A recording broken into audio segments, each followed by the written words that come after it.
money in stocks, that's what I'm talking about. Equity in real estate, what I'm talking about. Perfecting the game, that's what I'm talking about. That's what I'm talking about. So what we talking about? What is up, everybody? It's your boy Nigel and Theo Blazer. We're here with this Iron Sharpens Iron video series, trying to make this year better than last year. And man, the first video was about essentially crypto 101. Kind of what is it? How do you get into it? We just kind of rambled on about just with questions that we had when we first started with it. But today we are going to be talking about DeFi. I'm interested in how many people actually even know what that is at this point, because really the statistics say that only 2% of the population even knows about what cryptocurrency is. Yeah. So if you do know about DeFi, and I'm not saying that you have to be an expert, nor am I saying are we experts, but leave a thumbs up in the comment box below. I'm interested to see how many people are already informed about it. But without further ado, I guess let's get into it, man. What is DeFi? What does it even mean? So DeFi is just short for decentralized financing, and it's just the new banking system.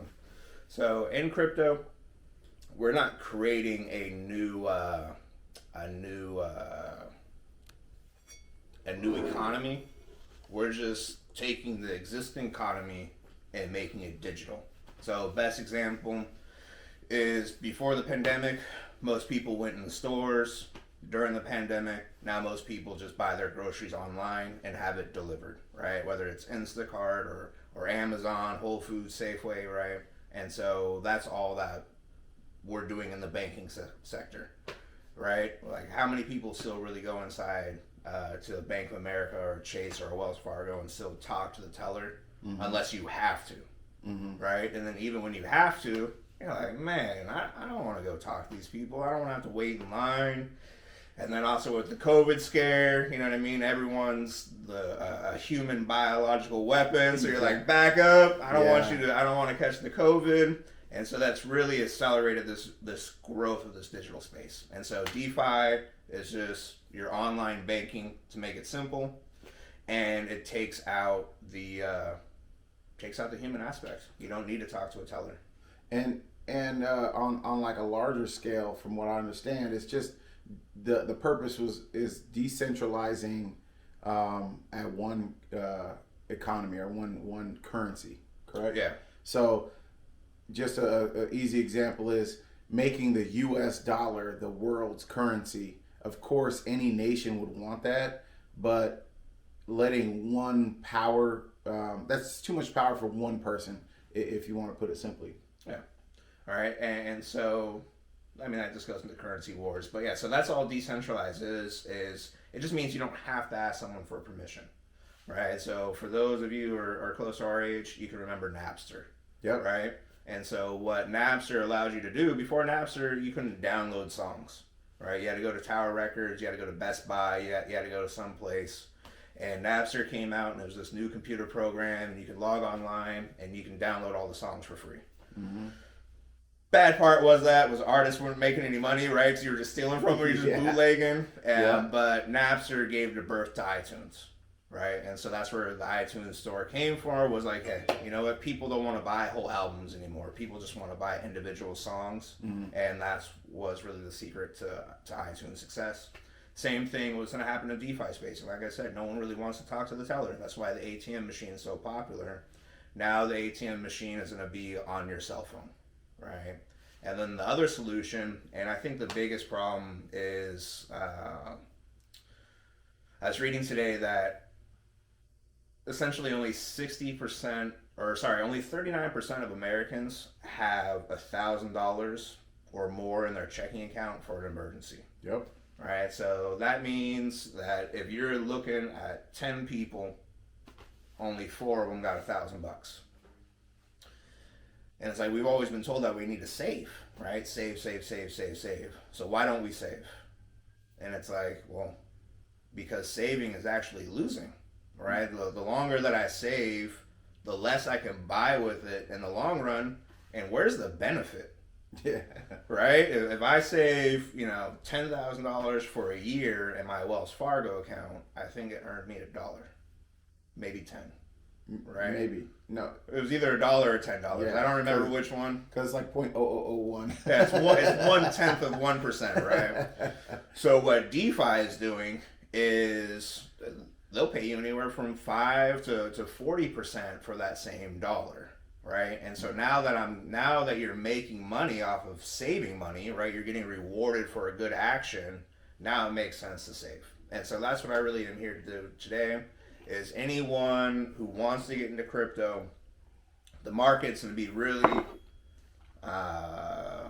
unstable or volatile for the next few weeks, just because of multiple things. New president, right? New taxes are due, but more importantly, just like how we've been getting stimulus payments, the stock market's been getting stimulus payments, and all that ends on March 31st. So if you've been looking at your stocks for the past couple of days or past week or so, you need to see it keep going down. Right? That's because liquidity's drying up. All that money that the federal government gave to the stock market, they want it back, right? Just like how we've made money, the government made a lot more money. Yep. So if you're up 40% on whatever you put in, they're up 40% on $1 trillion. And now they're slowly but surely taking that money out. And all of it will be out March 31st. So, and that's why they're also stressing about Biden's new stimulus plan, right? Is because that new stimulus plan will keep it going after March 31st. Yeah, it's like an extension that they're trying to do. And that's why today even Jerome Powell trying to get across it, like, so the way when they say the feds are lowering interest rates or raising interest rates. And as a lot of you guys know, I'm in the real estate and mortgage business, and everybody instantly thinks, oh man, rates are going up or rates going down, so that instantly means that it's going to affect your mortgage rate.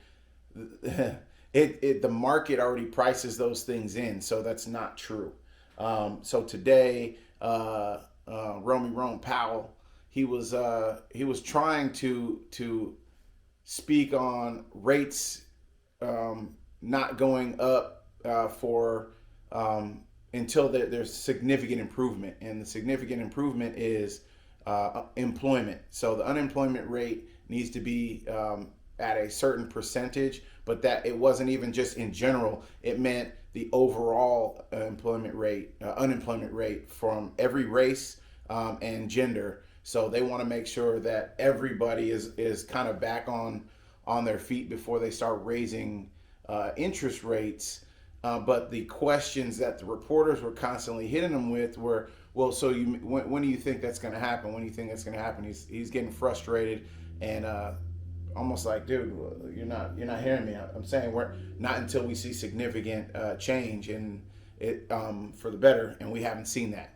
And we've had 3 stagnant months. So, but what has happened, this was about a week and a half ago, mortgage rates went up before this even happened. So that should tell you right there, you're not just believing me.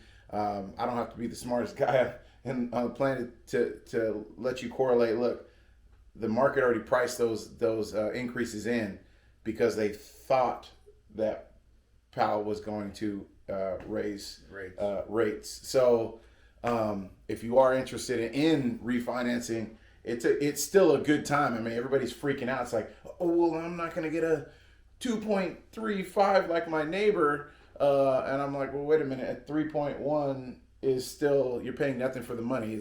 That's free money. Yeah, we've been price conditioned in the wrong way. So just be grateful, but work with someone, and it's still a good idea. To tie on to what he said, the stock market works the same way. So when you're looking at a price of a stock and it goes down today, what you're really looking at is where the stock market think it's going to be 3 months or 4 months from that day. So we're always a quarter behind in the market, or a quarter ahead in the market, and that's why when earnings come out, right, the stock either goes up a bunch or down a bunch based on what they reported, because it's called speculative, right? I call it gambling or guessing. But we were guessing like, hey, Tesla is gonna do 1 billion in sales this year, and so 4 months from today, it's gonna be worth X amount if they hit their number. And then 4 months from now, we're like, what's the number, dog? Tell me the number, homie. Well, we were just talking about before we started this on live. We both invested in a real estate company called EXPI. It's a great company. We don't work for them, obviously, but we try to stay informed in the real estate because in the real estate world, Theo has also been a real estate agent for I don't know how many years. 12 years, 11 years. Yeah, long time. But he invested when he read an old article, and it was what? How much did you buy it at? Like $140? $80 a share. Oh, $80, and it did shoot up very high. It shot up to like I don't know. Forgive me if I don't recall, but a few weeks back it was about $150 a share, something like that. And I waited because I knew they were going to split, which means that whatever the price is at the time it splits, it's half, obviously. So I think it was like at $129 a share when it split. I think, don't hold me to that, but it went right to like $70, and I'm like, oh snap, maybe I should buy it because kind of get that itch. It's like gambling almost, right? FOMO. But yes, the FOMO. But I let it fall, and let it sit at around 68 to 65. So when it dropped down to 59, I bought a bunch of it thinking that I was the smartest guy on earth because I timed the market so well. I'm so smart. and then earnings came out today. And it shot down to $45 a share, and we were like, "Oh shit, we lost a lot of money on that." But again, as we talked in episode 1, you shouldn't be necessarily investing to make money like right now. I mean, for us, if you have extra money that you're gambling with, you should try to set yourself up for the future. If there's another worldwide pandemic, if you lose your job, you have somewhere you can reach back in. And the end goal is to have more money when you retire, because you're either you're self-employed or you have a 401k from an employer. It's always good to have. You can never have too much money. All right. The funniest thing I've ever heard is one, money doesn't bring you happiness, but it sure does make life a lot easier. Right. So if you've never had money, you don't really know, and if you've never been poor, you don't really know. So hustle like you're poor. And try to get money for the future, for not just yourself, but then to buy fancy things with your family. So I guess one thing I like about us is kind of freestyling is it laid out to this. So there's different tools for different features, right? So you have 401ks, you have stocks, you have crypto, you have real estates, right? You have bonds. There's so many different things to invest in, and it's like how do I know? And so just to keep it real simple, or the reason why I chose crypto is because in the stock market, you expect to see a return, and a good return will be 3 to 5 years. But most investors are looking for 10 years out, right? So if you would have bought Amazon 10 years ago, right? If you would have bought IBM 10 years ago, Coca-Cola 10 years ago, you would be sitting pretty, right? You'd be up double, triple. Right, so that's what the stock market is, 3 to 10 years, depending on what you're investing in. So that's called long-term investing. Long-term investing in crypto is 6 months, right? and so that's why you also got to know kind of what you're doing, right? And that's why we're doing this, is to let you know, like, hey, these are the companies that we're looking at, because 99% of them are going to disappear, right? And so, but yeah, so that's why I got into crypto. Is that same thing that's going to take you 3 to 10 years in the stock market is going to take you 3 to 6 months in the crypto market.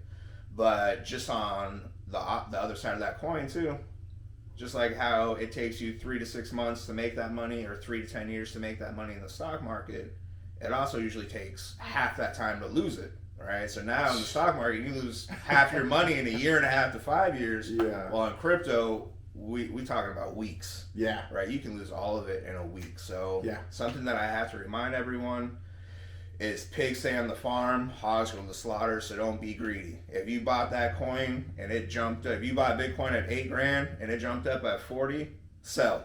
Yeah. Right, sell. Yeah. Because even though it got to 50. it crashed right back down to 35, right? So it's better to experience that 8 to 40 than it is to experience that 50 to 35, and now you're just holding on. Yeah, that's a good point. And really, you know, a lot of people are so, it's so easy to be confused about crypto, and even, you know, trying to learn about DeFi and crypto. What I did was to simplify it for myself, is to try to explain it like I'm explaining it to my kids, which are in their teens and 20s, and they're not really financially educated yet, because one, they haven't even come into their own money and their own stable income necessarily. But if you're trying to explain it, like, what are all these coins? Because there's all these coins with all these names. Some are cool, some are silly. Are they real? The reality is, the dollar, the U.S. dollar, isn't real. It used to be real. It used to make some sense. If you say, hey, I have $1, the Federal Reserve is supposed to match that in gold. We haven't done that in years and years. So what is the dollar? So if you think that crypto coins, what's something that's hot that everybody would think of? ADA. So ADA is really hot. Okay. Cardano, ADA. Depending on how you're reading it. But anyway, it's really hot. Well, what is it? It's just this mythical creature that lives in the internet. But what is it really worth? We're putting a dollar value to it, but what is it really worth? It's just like if you went to Mexico and you have a peso, or if you go to Europe and you have pounds, or you have yens. I mean, there's just different types of currencies with different types of values. And at this point in time, with cryptocurrency, since it is so new, we're just trying to figure out which one actually has that value. Right. Because Bitcoin itself, how come Bitcoin is worth 50,000 and ADA is worth $1.15 right now? Why? Is one better than the other? We can argue all day why we think it is better than the other. But the reality is, what we're looking for is a coin that has some sort of practicality, because if it doesn't have a practical use, then who cares? Yeah. It's like having this cup with nothing to put anything in it. You just have a solid brick of porcelain. It looked good though. Yeah, it looked good. Hey, they're 10s, but you know what I mean? They look like 22s. I keep them clean. Yeah, so when you're looking at a project, it's like the two things that I ask myself is, will this make my life easier? Right? If it's yes, then it's probably going to work. If it doesn't make my life easier, probably not going to work. And then the second one is, will this make business life easier?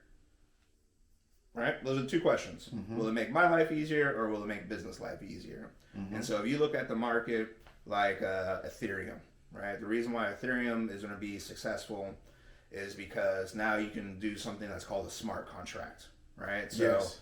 I want to do business with Nigel. I want to buy his mugs.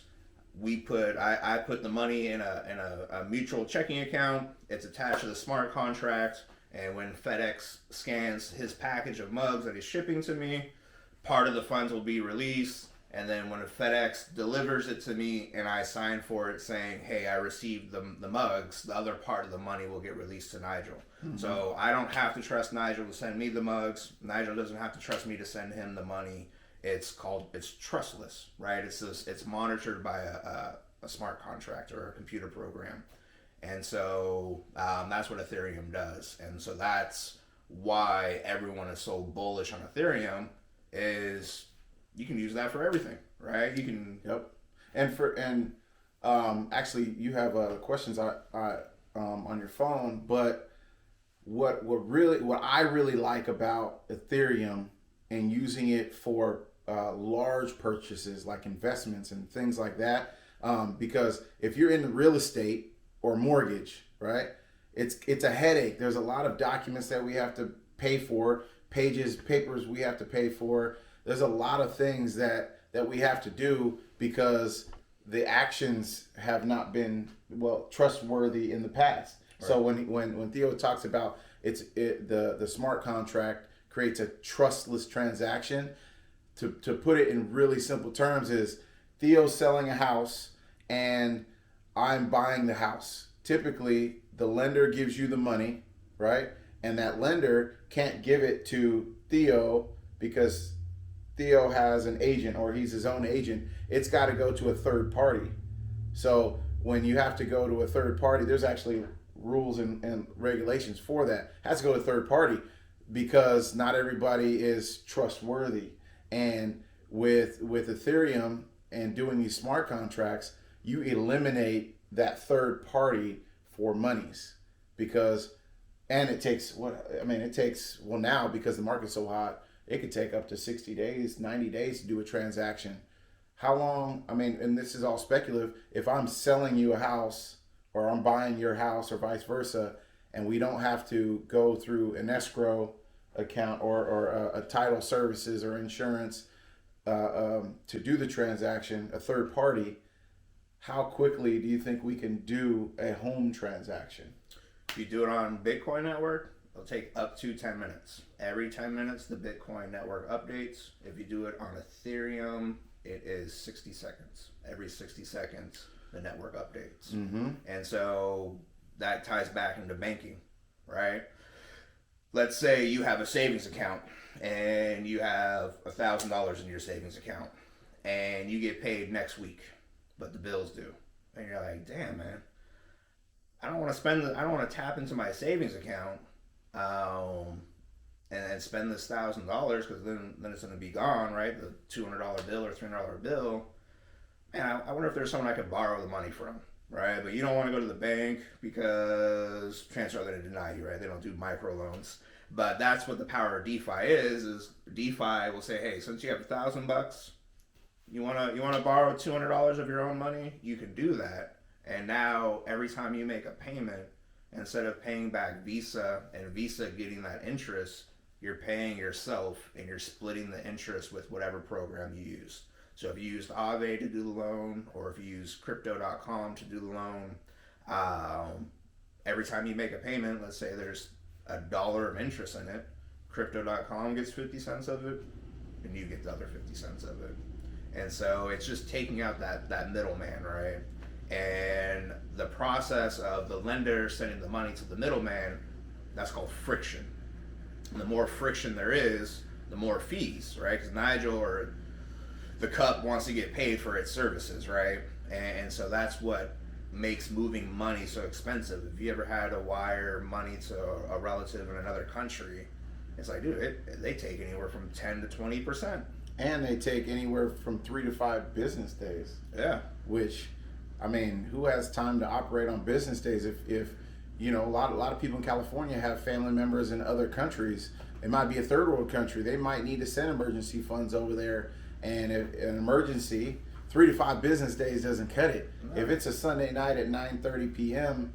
and there's nothing open, then what do you do? All right. And so now with crypto, I can literally send it to you, and depending on which network you're using, if you're using Ethereum or Bitcoin, within 60 seconds or within 10 minutes, it will be on your phone, and you'll be able to use it just like cash. And so if you're looking for a real world example where this is already working, check out Venezuela, right? I don't know if you guys are familiar with Venezuela, but they had a corrupt person in power who just started printing money, and every day you woke up and a gallon of milk went from $5 to $10 to $100 to $1,000. Like literally every day, prices were going. And it was because this, like I said, the corrupt leader just started printing money and people lost trust in their dollar. And so that's where Bitcoin first started getting used. When people are asking their family members in other countries for money, they're saying, hey, send it to me in Bitcoin, because if you send it to my bank, by the time it gets to the bank, that $100 is only going to buy me $1 worth of stuff. But if you send it to me in Bitcoin, these people were accepting Bitcoin, right? You don't have to, it's permissionless. You don't have to get anyone's permission, right? So right now you don't really think about it, but if you want to buy something and they don't take your debit card or your Visa or your MasterCard, essentially Visa and MasterCard can decide what you can and cannot buy. Yep. Right? Well, with Bitcoin or any other of these coins, it's peer-to-peer, right? If I want to buy Nigel's mug, I don't need to ask anyone's permission, right? It's permissionless. So that's really the power of blockchain and cryptocurrency, is it's removing all third parties. Yeah, that's what I really like about it best. But that leads to why it's in no government's best interest to have this trustless peer-to-peer transaction of a currency. So that's why a lot of countries are creating their own coins, and here in the U.S. they're creating things called stable coins, because it's easy to fear, hey, if I put $1,000 into Ethereum today, even though it could be worth $1,700 today, it can be $1,500 in the matter of seconds, right? So I think fear-driven for how we've been trained to say, hey, now if we create this coin that if you give me $1, it's $1. It's a stable coin. It sounds good, but then it goes back to the reason why you're moving out of traditional fiat currency. Because if I put $100,000 in the bank today, based on the interest rate that the bank's going to pay me, and inflation turns, right, next year, I'm going to have at least $3,000 less of that money. So now I have $97,000. Yeah. So that's why I say no one saved themselves into being rich, because you lose money just letting it sit. So if you have this stable coin, you're still not making any money with your money. All right. So yeah. So it's. So I guess my question would be, what's the purpose of that? The purpose of a stable coin is, if I'm buying your mug, you want to know that by the time you receive my coin, it's going to be worth what you sold it to me for. Mm-hmm. Right. And so that's the beauty of digital currency, is I can take a Bitcoin, and there's already software that does it. Buy Nigel's mug, that Bitcoin will turn into a digital dollar, and then when Nigel pulls up his account, he has the option to either receive it as a digital dollar or to receive it as Bitcoin, right? But that's the reason why two reasons why stable coins are created is people want to be able to lock in a certain amount of value, mm-hmm. and the other one is governments want to keep control. Yeah. Right. But here's my question. If a stable coin, if a stable U.S. coin, what do they call it? USDC. So USDC is worth $1, right? And I give you one of my US dollars in that bank to buy that coin, and I want to pay you, and you want to make sure it's worth what it's worth, $1. What is $1 even worth? So that's my point is, what is the purpose of this? Because I say $1 is worth $1, but $1 really is worth less. It's basically worth whatever we imagine we want it to be worth. It's not valued in any sort of asset. And so when these stable coins, when they issue these stable coins, they're like, okay, the rule is it's stable because we have to have a 1-for-1 in the U.S. currency and or assets. Well, what assets is the U.S. currency? Yeah, so that's what Nigel is. What is it pegged to, right? Yeah. So he's asking, what is a dollar? And so the answer to that is oil, right? And so the way that even though the dollar is quote unquote fake, right? The Federal Reserve can just print it. What gives it value is if you want to buy oil, you have to buy it in U.S. dollars. Mm-hmm. And so now, let's say I'm China. Now I got to take my I got to take my yuan, right? That's what the Chinese dollar is called. It's called a yuan. I got to take my yuan and I got to convert it into dollars. Well, the government charges a fee for that.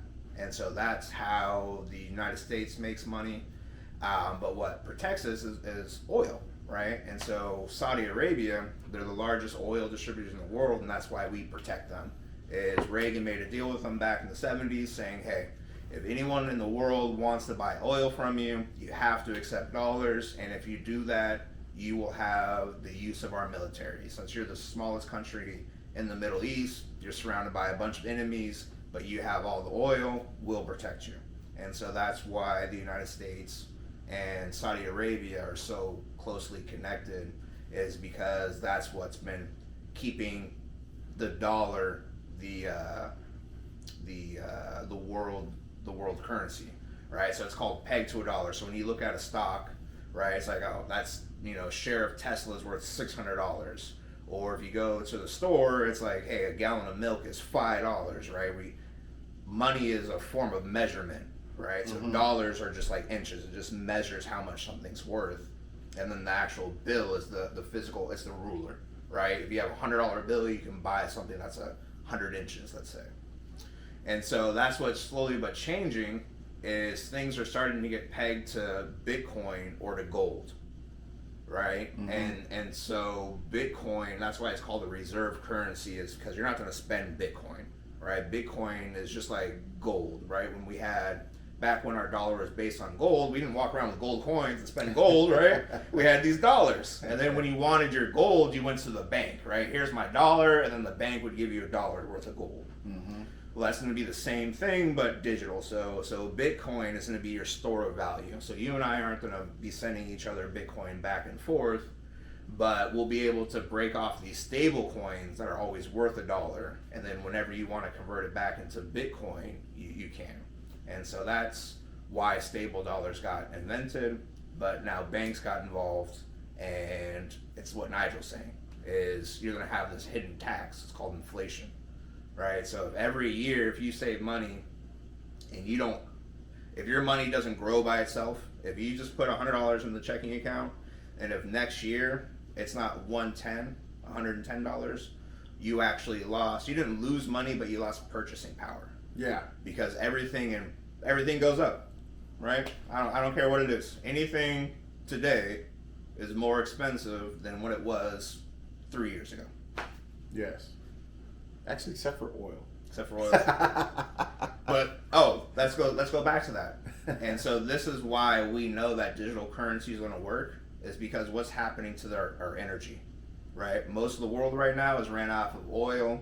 But with this whole huge green push and this clean energy, right, that's essentially just digital energy, right? I'm taking power from the sun or from the wind, and I'm converting it into this digital power, right?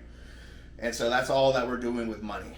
So just like how... That's a great explanation. Right? So just like how our money was based on oil, and we used oil to power the world, right? That was the same thing. Now we're switching to a digital source of energy or power, and so our money is going to follow it.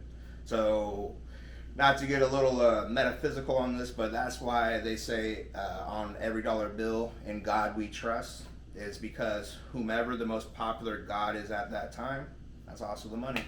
Back when God was gold, like a golden god. I'm not talking about like they worship gold, but back when God was gold was the form of money, right? If you look at the first form of money, it was in India, and it was cows or cattle, right? And that's why Indians today don't eat cows, is because the cow was your sacred mother, right? You can drink cow's milk, and it will give you life. And so they said, hey, a cow is kind of like a mother, so cows are holy. Let's not kill cows. Plus, they were the original tractors, right? A bull or an ox can pull, and plow a field. Yeah. Thank you. And so bulls were the first form of money. Fast forward thousands of years later, man, there's some Texans that got a whole bunch of bulls. Yeah. Guess what? They also got a whole bunch of money. Yep. Right? Same thing. So as the gods change, the currency changes, but that currency loses popularity, but it never loses value. So even though when we switch to digital dollars, I'm telling you guys now, hold on to those dollar bills, right? Because that is going to be the new black market. Just call it what it is. That's the other thing about everything becoming trustless and permissionless is crime is going to go away. With AI and with digital dollars, there's going to be no more fraud, right? If you want to know who has the largest amount of cash holdings in the world, you just look at the biggest illegal people in the world, right? I'm a huge John Wick fan. And when he killed that Russian and no, that's not John Wick, sorry, I'm thinking about with Denzel Washington. The Equalizer? The Equalizer, right? When he went out that Russian mob, and they just had 330 billion. You know what I mean? They just wrapped up. Hopefully you guys don't, but if you know any successful drug dealer, that's their biggest problems. What do we do with the money? We put it in the walls. It's like, well, the rats start eating it, right? And so anything illegal has the largest amount of cash stores, and because you can't really track cash. Well, as everything becomes more and more digital, there's going to be less and less crime because there's no way to hide. So that's the good part, unless you're a criminal. Yeah. Well, I mean, on the other hand, I think it just creates another criminal enterprise because I think, like, where do you keep your crypto? It's just an app, right? And that's why they have these cold storages and hot storages, and I don't even know what the hell that means. However, someone's like, okay, well, I got this little device, and I got $10,000 in my crypto on this device, and no one can get in it except for me. But if I was a criminal, I'd go, okay, where are people keeping this digital dollars, right? Well, a lot of them are keeping on these little devices. Well, I'm going to start selling these devices and stealing their information. Just like I can track something on a phone, it doesn't mean that the actual money is illegal, but the act of getting that digital currency.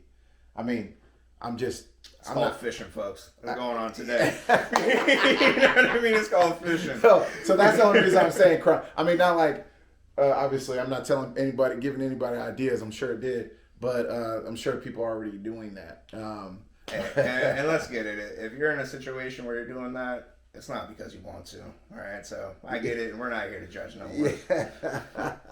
Yeah. So let's get into back kind of full circle DeFi and what you think the pros and cons are. Or I'm sorry, the cons, because I'm more, I get the pros. I get it's a great idea, but what are the cons? Real simple. The cons are when there is a glitch, who do you talk to? Mm-hmm. All right, because glitches happen in computer programs all the time, iPhones, whatever. It's like when it glitches, who do you talk to? I've actually recently had 3 people like, dude, I've had I paid for Super Bowl squares and they never received the money. It's like literally in the middle of nowhere. And this, who was it? Coinbase. That's who it was with. Coinbase hasn't I can't get a hold of anyone. The transaction has been processed. It's been weeks. I don't know what the hell's going on. Yeah, so that's my only concern about all of this, right? When AI and robots are running everything, when it glitches, who do you complain to? Right? Because it's trustless. And if you're old like me, I want to talk to somebody, man. Don't do the little click here to chat. I don't want to talk to anybody overseas that I can't even get across what I'm really trying to accomplish. But yeah, that scares the shit out of me. So and that's what really scares me, to be honest with you, because I don't know if you guys are catching on or not, but this technology is changing everything. And so honestly, like when your doctor is AI and you go pick up its prescription and it glitched and you need blood pressure medication and it's giving you Tylenol. Who do you talk to? It's an ATM machine. It's a dispenser. Yeah. You know what I mean? And so that's why I think humans will never really be fully ruled out, is because glitches happen. But that's literally the only negative thing is when a glitch happens, who do you talk to? Yeah. You know what I mean? There's no and so when it's trapped in cyberspace, it's like, what the fuck's cyberspace? Yeah. Like, who do you talk? Where is that? It's in the cloud. Where's the cloud? What's the cloud, right? So now I'm just sending emails to a computer, and now you got this programmer trying to talk, right? And so that's the thing is, just like in real life, weird shit happens, and it defies the rules of gravity or physics or these laws. The same thing in digital space. Yeah. Shit happens for no reason. You know what I mean? My computer stopped working. They don't know why.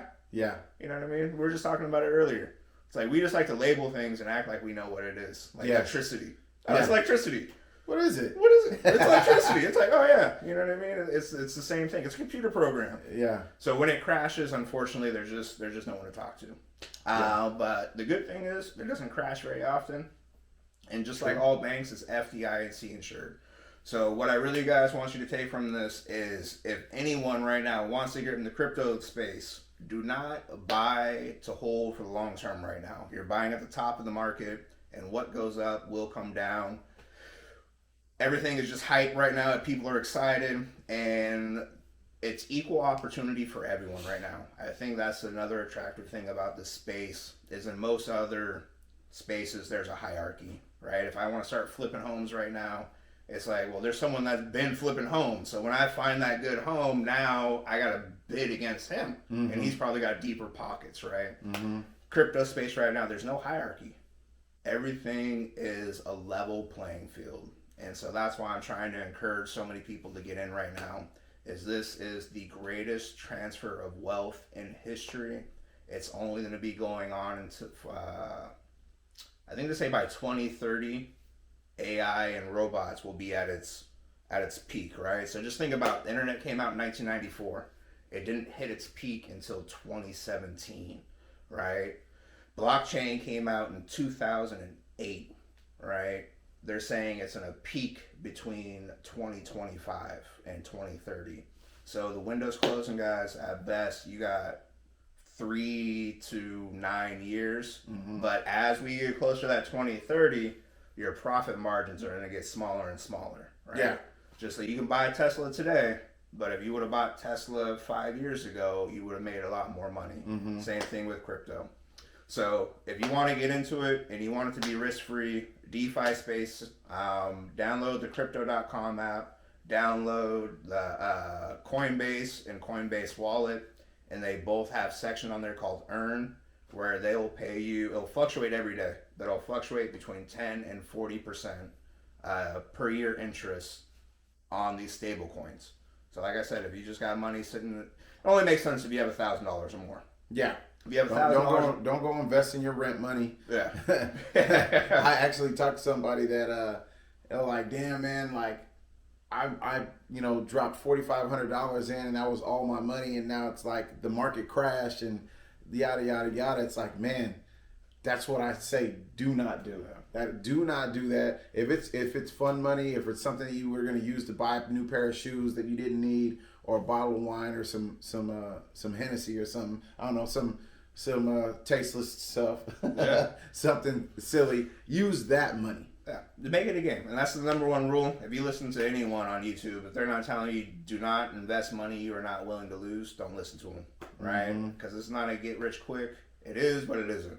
It could be. It could be. It is. It really is. But it just like anything else, you got to have a little bit of skill.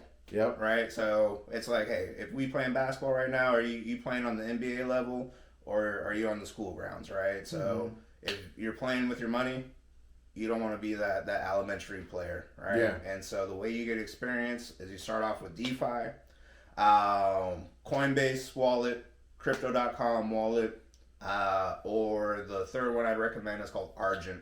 And they all do this click. You literally add your money, one button, click another button, and it'll put it in a savings account, and you'll start earning that 10 to 40% a year.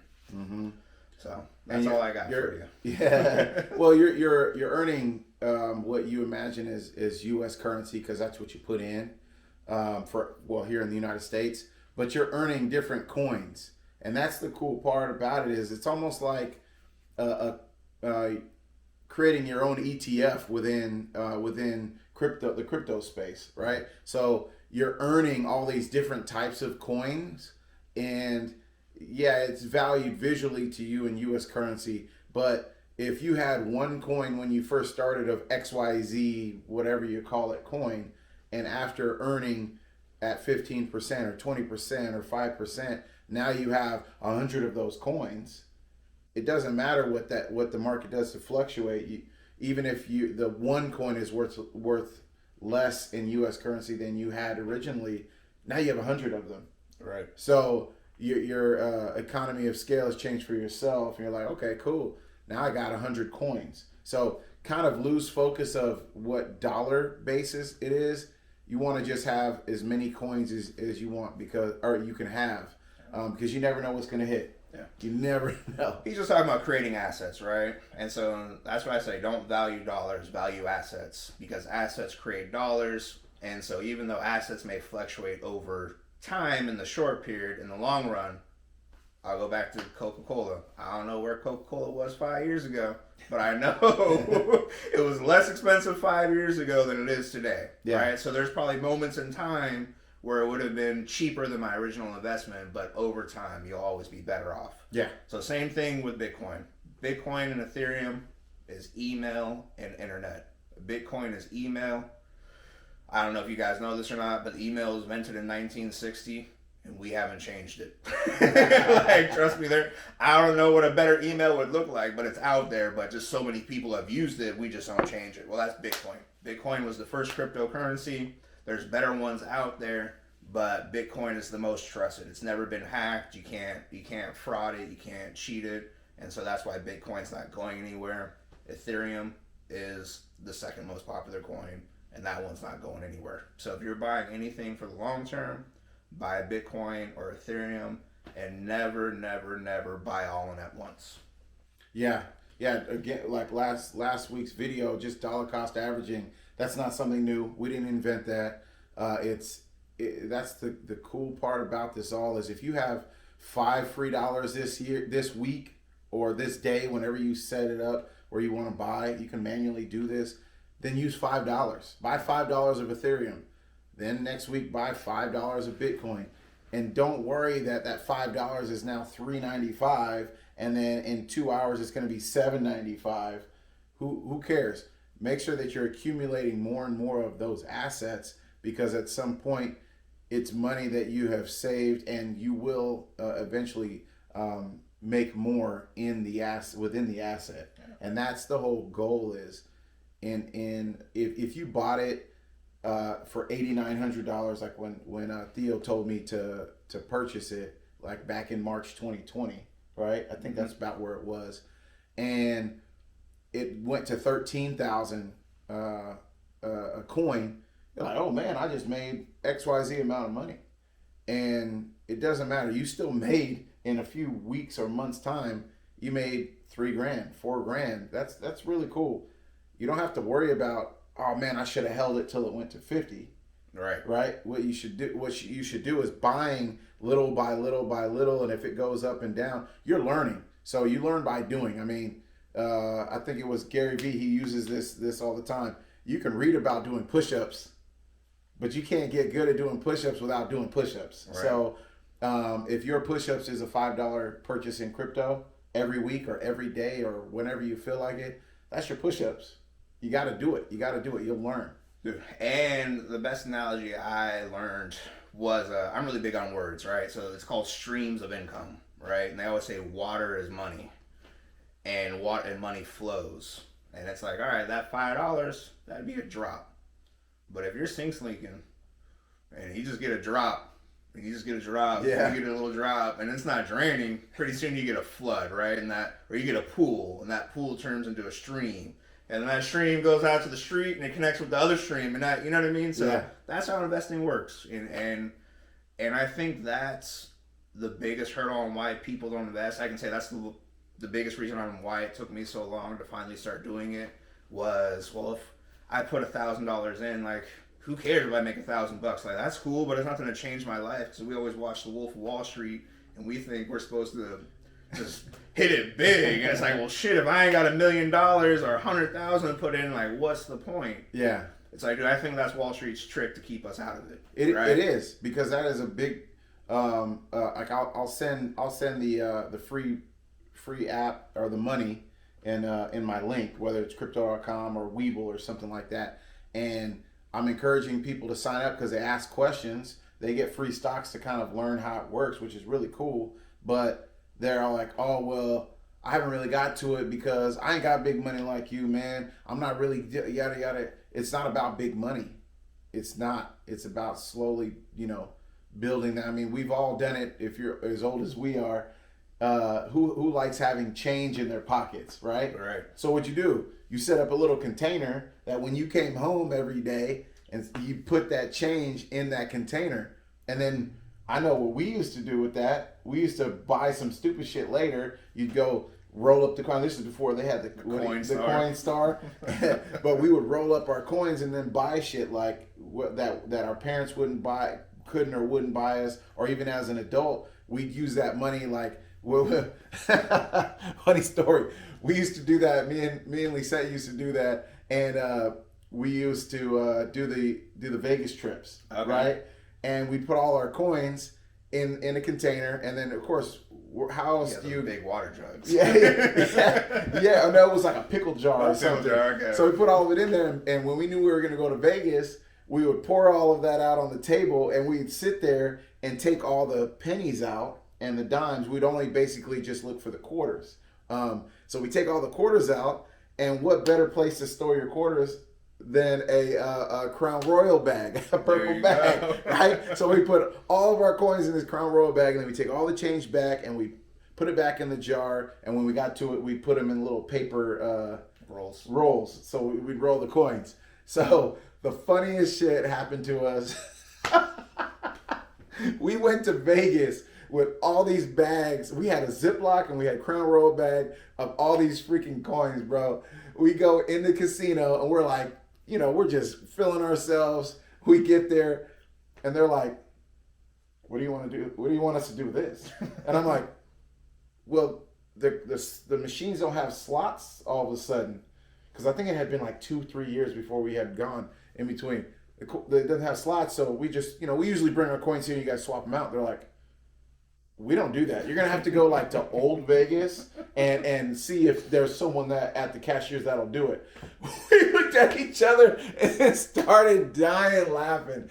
Still to this day, we're like, what kind of idiots show up to a casino with coins? I know no one would do that now, but it's so hilarious how we did that. We just showed up with bags of coins for absolutely no reason. So, y'all won't get that if you don't remember when you used to hear that clink, clink, clink, clink, clink, clink, clink when you won. Well, now it's artificial. Yeah, now it's fake. But no, when you had those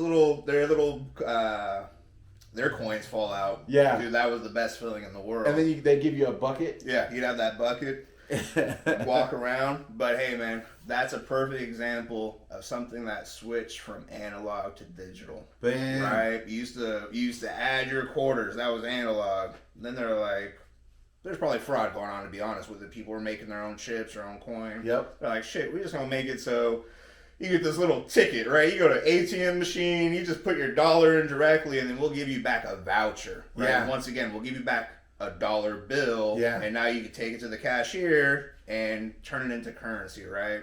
So, as I'll continue to say, the way that one thing works is the way that all things work, right? It doesn't matter if you're looking at casinos or crypto, the system's the same. Right, we just showed different examples of things going to digital from analog to digital. Right, so be part of the wave, whether it's switching from oil to green energy, whether it's switching from using dollars to digital currencies. Take advantage of this transition. Yeah, I think again, start doing your push-ups, man. Just start investing. Download the apps. Use the free. Coinbase, you can get free cryptocurrency. Free money. Just watch a couple videos while you learn. That's the awesome thing about it. You don't really have that with the U.S. dollar, really. But we talked a little bit about NFTs, non-fungible tokens, and that going into the art space and the music space, and trading cards. You know where NFTs are really going to change the game? Mark Cuban just blew my mind. College textbooks. Whoa. Boom! He was like, man, he's like, remember the resale market on college textbooks? Yeah. He's like, the reason why those books were so expensive is because the publisher knows you're just going to turn around and sell it. And they won't get a piece of it. Yep. So now with college textbooks, with NFTs, every time I resell it, they'll still get a piece of the action. They'll still get 5 or 10%. And that just blew my mind. That's incredible. Yeah. That's a great idea. And see, those are the things that's going to happen. That's why you get in the space. You don't have to be Mark Cuban intelligent or have his money or surrounded by those people that help him make these decisions. Just get in the game, man, and you can accidentally just make money. Well, dude, that's what made it such a good story. Is because what's making NFTs popular right now is these trading cards and music and all this. Mark Cuban, I was listening to his story. He's like, when they're explaining me NFTs, he's like, for some reason, I started thinking about my college books. That's crazy. And he's like and so that goes back to what you're saying is when we all watch something, we all get different ideas. Mm-hmm. So the majority of us are looking at NFTs thinking like, oh, this is gonna change the trading game space, this is gonna change the music game. Yep. He looked at it and was like, oh shit, this is gonna change the college book publishing game. So get in while you can. Keep watching our videos.